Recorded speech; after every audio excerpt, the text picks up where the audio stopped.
नमस्कार. मी डॉक्टर सौ माधवी गणेश केसरी. आहार विचारमध्ये आपलं स्वागत आहे. आजचे पुष्प 9. आज मी बोलणार आहे वेलीवरच्या भाज्यांच्या पौष्टिक सॅलेड बद्दल. हा आहे दुधी भोपळा, बॉटल गॉट. हे आहे पडवळ, स्नेक गॉट. हे आहे गिलक किंवा घोसाळ. हे आहे लाल भोपळ्याचा काही भाग, पंपकिन. आतून हे असं दिसतं. आज बाजारात हेच उपलब्ध होतं. ह्याच्यापेक्षा एक चांगल्या क्वालिटीचा लाल भोपळा बाजारात नेहमी उपलब्ध असतो. त्याचा हा जो आतला रंग आहे हा बराचसा पपईला साधर्म्य दाखवेल अशा रंगाचा असतो आणि त्याची पौष्टिकतेची प्रत ह्याच्यापेक्षा थोडी जास्त असते. ह्या वेलीवरच्या भाज्या अनेक ठिकाणी खाल्ल्या जात नाहीत, कारण त्याला गरिबाचं खाणं असं म्हटलं जातं. पण हा चुकीचा समज आहे. वेलीवरच्या भाज्या जर व्यवस्थितरित्या आपण खाल्ल्या तर त्या अतिशय न्यूट्रिशियस आहेत. वेलीवरच्या भाज्यांचं सॅलड करताना त्या स्वच्छ धुवून व्यवस्थित चिरून घ्याव्यात. फोडीचा साईज आपल्या आवडीप्रमाणे ठेवावा. ह्याच्या बिया टाकून देऊ नयेत. बिया पण चिरल्या जाव्यात असं बघा. जर लाल भोपळा तुम्ही चिरत असाल तर लाल भोपळ्याच्या बिया त्याच्यात चिरल्या जात नाहीत आणि त्या वाळवल्याशिवाय त्याचं साल निघत नाही. त्यामुळे त्या बिया बाजूला काढून थोड्याशा वाळवून मग साल काढून त्या बिया खाव्यात. मग त्या बिया त्या वेळेला त्या सॅलेडमध्ये टाकता येत नाहीत. बाकी तिन्हीच्या बिया सॅलेड करताना शिजवता येतात. ह्या भाज्या चिरून शिजवून घ्याव्यात. ह्या अशा प्रमाणात शिजवाव्यात की त्याची फोड खाल्ल्यावर आपण फोड चावू शकतोय असं आपल्याला फिलिंग आलं पाहिजे. So a sort of half way cooking. त्याचा लगदा होता कामा नये. ते गरम असतानाच गॅसवरनं उतरवल्यावर त्याच्यामध्ये मेथीची पावडर आणि मोहरीची पावडर आणि हळद घालावं. मोहरीच्या पावडरचं प्रमाण आपल्या चवीनुसार ठेवा. मीठ, हिंग, जिरं पावडर हेही तुम्ही त्याच्यात घालू शकता. त्याच्यानंतर कोथिंबीर बारीक चिरून भरपूर प्रमाणात त्याच्यात घाला आणि ते सगळं व्यवस्थित ढवळून ठेवा. हा शिजवलेला भाग गार झाल्यानंतर त्याच्यात इक्वल प्रमाणात दही घाला. म्हणजे 1 वाटी भाजी शिजवलेली असेल तर 1 वाटी दही त्याच्यात घाला. जर तुम्हाला आवडत असेल तर त्याच्यात चिमटीभर साखर घाला. ज्यांना आवडत नाही त्यांनी साखर घालू नका. पण गूळ अजिबात घालायचा नाही.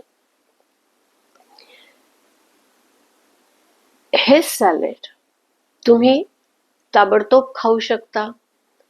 जर तुम्ही डब्यात नेणार असाल तर दही न कालवता एका डब्यात शिजवलेलं सॅलेड आणि एका डब्यात दही असं बरोबर घेऊन जा आणि ज्या वेळेला खायचंय त्या वेळेला दही त्याच्यात घालून खाऊन घ्या. तुम्ही हे जेवणात खाऊ शकता, म्हणजे लंच, डिनर ह्याच्यात खाऊ शकता, ब्रेकफास्टमध्ये खाऊ शकता, 11च्या मधल्या खाण्यात खाऊ शकता, 5च्या मधल्या खाण्यात खाऊ शकता. जर तुम्ही 5 वाजता हे इतकं खाल्लं वाटीभर, म्हणजे तसं ते 2 वाट्या होतं, तर तुमची संध्याकाळची जी भुकेची खवखव होते की काहीतरी खात राहावंसं वाटतं, ती भूक ह्याच्यानी भागेल आणि पौष्टिक असल्यामुळे तुम्हाला त्याच्यानंतर घरी जाईपर्यंत खा होणार नाही आणि येता जाता काहीतरी फरसाण वगैरे खाण्याची तुम्हाला गरज निर्माण होणार नाही. त्या दृष्टीनेही हे तुम्हाला मदत करतं. ह्या भाज्यांमधला सर्व भाग अत्यंत उपयुक्त असतो. ह्याची सालं, ह्याचा गर, ह्याच्यामुळे भरपूर प्रमाणात फायबर मिळतात. ह्याच्या सीड्समध्ये ट्रिप्टोफॅन, अर्जिनिन, मेथिओनिन ही अमायनो ऍसिड्स असतात.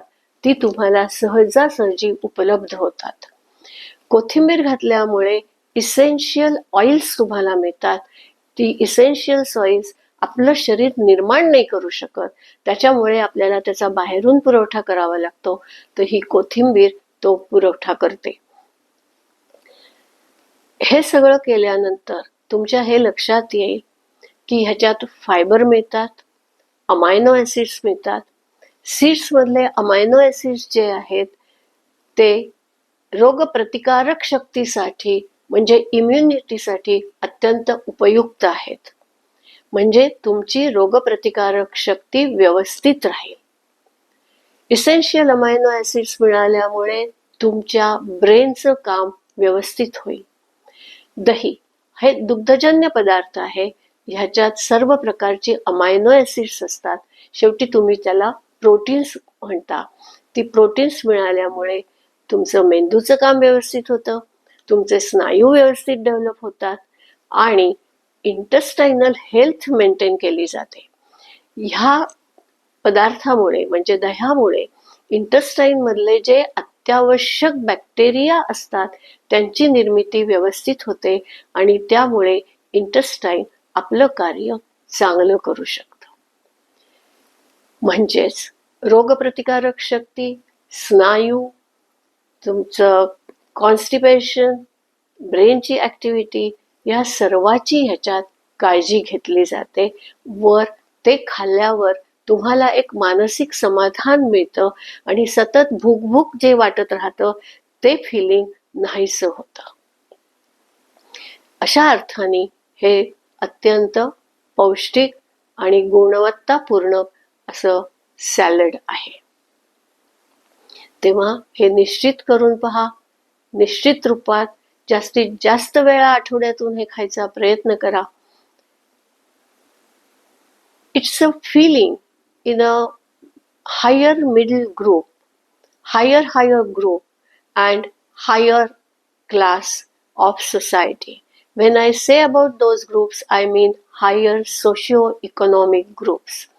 The population of this community has a feeling that those vegetables are for poor people. This is their misconception and this goes from their childhood. So, those who are adult, please train your children to consume those vegetables. And you, if you are not consuming them, please start consuming them. It will help you to maintain your brain activity, muscle activity, your immunity and intestinal health.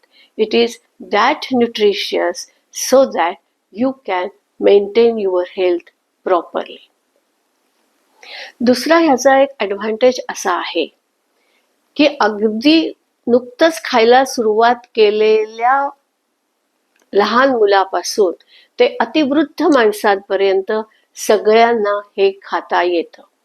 जर तुम्ही अति लहान मुलांना किंवा अतिवृद्ध माणसांना हे देणार असाल तर दोन्ही ठिकाणी दाताचा प्रॉब्लेम असतो. तर त्यांच्या पुरतं थोडीशी भाजी जरा जास्त प्रमाणात शिजवा म्हणजे अतिशय मऊ होईल तर ते खाऊ शकते. आणि मग त्यामध्ये मोहरीचं प्रमाण थोडं कमी करा कारण कदाचित लहान मुलांना ते तिखट लागू शकतं किंवा वृद्धांना जास्त मोहरी खाल्ल्याने कदाचित इंटेस्टाइनचा प्रॉब्लेम होऊ शकतो. याचा अजून एक ऍडव्हान्टेज असा आहे की जगातला तुम्ही कुठलाही रोग घ्या, तो रोग असलेल्या प्रत्येक पेशंटला हे सॅलड खाता येतं. कुठल्याही रोगासाठी हे सॅलड निषिद्ध नाही. त्यामुळे ह्याचा भरपूर प्रमाणात वापर करा. आठवड्यातनं जास्तीत जास्त वेळा करायचा प्रयत्न करा आणि घरातल्या सर्वांना त्याचं सेवन करायला सांगा. आता येथेच थांबते. आवडलं असल्यास लाईक करा, सबस्क्राईब करा, शेअर करा आपली प्रकृती सांभाळा. ऐकून घेतल्याबद्दल धन्यवाद. परत भेटूया पुढील पुष्पात नवीन विषय घेऊन. धन्यवाद.